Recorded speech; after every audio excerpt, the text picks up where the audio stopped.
স্বামীর প্রতি নরম হয়ে যান, তাকে ছাড় দেওয়া শিখেন।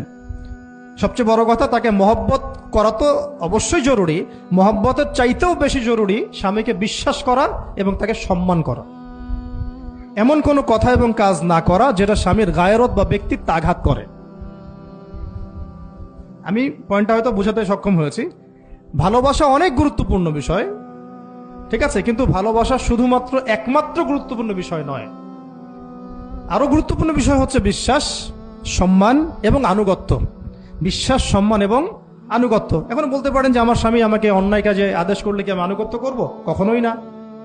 যখন স্বামী আপনাকে কোরআন সুন্নাহর দিকে আপনাকে ধাবিত করবেন, তখন আপনি তার আনুগত্য করতে বাধ্য, এবং এটা আপনার জান্নাতে যাওয়ার মাধ্যম বটে। এই হাদিসটা খুব ভালো করে মনে রাখতে হবে যে এই পৃথিবীতে কেউই আল্লাহ পাকের পরে সিজদা পাওয়ার যোগ্য না। এমনকি নবীদেরকেও আল্লাহ পাক সিজদা করতে বলেন নাই, কিন্তু সেই নবী আমাদেরকে কিন্তু বলেছিলেন যে যদি আল্লাহ পরে কাউকে আমি সিজদা করতে বলতাম, তাহলে আমি স্বামীদেরকে সিজদা করতে বলতাম। এটাকে তসলিমা নাসরিন স্টাইলে বুঝলে হবে না। ওরা এটাকে এভাবে নিবে যে ইসলাম মেয়েদেরকে দাসত্বের শৃঙ্খলা আবদ্ধ করতে চাচ্ছে, হ্যাঁ, আত্মস্বাধীনতা দিবে না ইত্যাদি। আমরা দেখব পরকালে আমি জান্নাতে যেতে পারছি কিনা। আল্লাহ পাকের হুকুমের চাইতে আমার কাছে কোনো যুক্তি বড় নয়।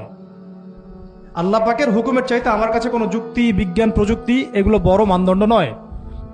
শুধুমাত্র স্বামীর আনুগত্য, বিশ্বাস, সম্মানের বদৌলতে দেখা যায় যে পুরোটা জীবন এই বেচারা আপনার জন্য ঢেলে দিবেন ইনশাআল্লাহ।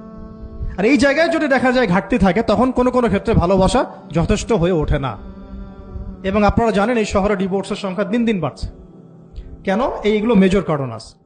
হ্যাঁ, আমি বলছি না যে সব ছেলেই একেবারে পারফেক্ট, কখনোই না। ছেলেরাও যেমন সাহাবী না, মেয়েরাও সেরকম মহিলা সাহাবী না।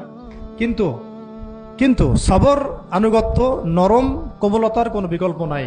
উভয় পক্ষের জন্যই নসিহতগুলো আর কি, স্বামীর জন্য এবং স্ত্রীর জন্য।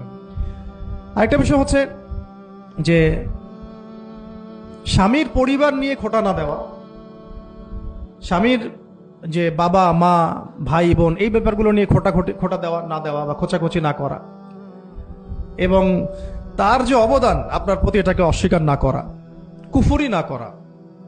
একটা হাদিসের মধ্যে নবী সাল্লাল্লাহু আলাইহি ওয়াসাল্লাম কিন্তু বলেছেন যে বেশিরভাগ নারীর জাহান্নামে যাওয়ার কারণ কি? সাহাবীরা জিজ্ঞাসা করেছিলেন, তিনি বলেছেন তারা কুফরি করে। কি কুফরি করে? তারা কি আল্লাহর সাথে কুফরি করে? নবীজি বলেছেন না, বরং তারা সারা জীবন স্বামীর যে দিয়ে যাওয়া যে স্যাক্রিফাইস বা অধিকার, এটাকে হঠাৎ করে অস্বীকার করে বসে, হঠাৎ কোনো একদিন অস্বীকার করে বসে। এটার কারণে দেখা যায় আল্লাহ পাক নারাজ হয়ে যান। আল্লাহ রাব্বুল আলামিন তো একজন ব্যভিচারী নারীকেও জান্নাত দিয়েছেন মাত্র কুকুরকে পানি পান করানোর কারণে। আবার একজন নারীকে বিড়াল বেঁধে রেখে কষ্ট দেওয়ার কারণে জাহান্নামে দিয়েছেন। তো জবান এমনই একটা কঠিন জিনিস, যেটাকে নিয়ন্ত্রণে না রাখলে আমাদের জন্য ক্ষতি হবে। আল্লাহ পাক আমাকে আপনাদের সবাইকে জবান হেফাজতে রাখার তৌফিক দান করে দেন। আর কিছু বিষয় হচ্ছে, কিছু শাসন সমাজে থাকে, মানে পরিবারের মধ্যে থাকে। এই শাসনগুলো কখনোই মেয়েদেরকে বিপথে নিয়ে যাওয়ার জন্য নয়, বরং যে আপনাকে মহব্বত করবে সেই আপনাকে শাসন করবে। যে আপনাকে মহব্বত করে সেই কিন্তু আপনাকে শাসন করবে। যার আপনার ব্যাপারে কোনো কেয়ার নাই সে কিন্তু আপনাকে শাসন করতে আসবে না। আপনি কোথায় যান তার তো কোনো যায় আসবে না। আর যে আপনাকে চাইবে, জোর করে টেনে নিয়ে আসতে চাইবে জান্নাতের পথে, সে কিন্তু আপনার উপর মাঝে মাঝে শাসন করতে পারে। ওই অধিকারটুকু দিতে হবে। আর আমাদের মেয়েদেরকে ওই মেজাজেও তৈরি করতে হবে।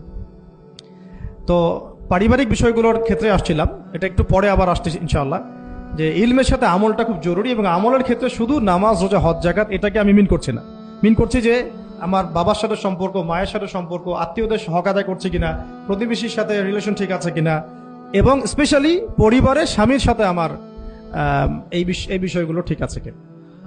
তো এগুলো যদি ঠিক থাকে, অল্প আমল যথেষ্ট হয়ে যাবে ইনশাআল্লাহ তাআলা। আল্লাহ পাক আমাদেরকে ইলম অনুযায়ী আমল করার তৌফিক দান করেন, আমিন।